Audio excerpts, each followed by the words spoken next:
Mga kapuso, nanganganib masibak sa pwesto ang halos 200 pulis. Nagpositibo kasi sila sa illegal na droga. Karamihan sa kanila ay galing sa Calabarzon. Nakatutok si Maris Umali.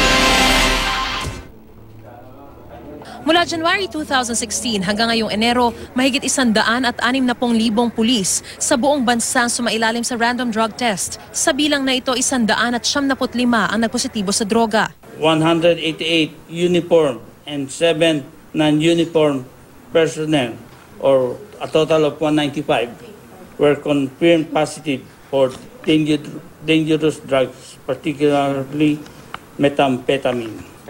Ang bulto umano ng mga nagpositibo sa panahon ng Administrasyon Duterte kung kailan mas pinatindi ang kampanya kontra droga. Regularly naman, before, meron talaga tayong mandatory drug test na yearly required kami na at least 25% and 50% na strength namin na the drug test.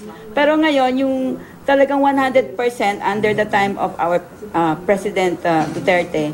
Hindi pinangalanan ng PNP Crime Lab ang mga pulis na nagpositibo sa droga, pero Chief Inspector daw ang pinakamataas na ranggo, habang PO1 naman ang pinakamababa sa mga opisyal.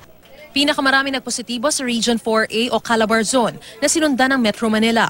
Wala naman nagpositibo sa Cordillera Administrative Region. Nag-concentrate po kami sa methamphetamine at marijuana po. Sa marijuana wala? Wala po nag-positive sa marijuana.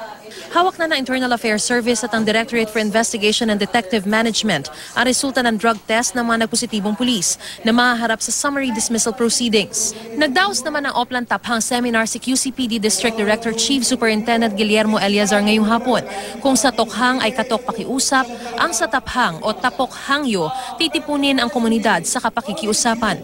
Para naman daw ito sa mga lugar na dito ko yung drug personalities gaya ng mga gated subdivision, condo at private community. One way of showing din also sa ating kasamahan na we are really determined and committed to do this thing.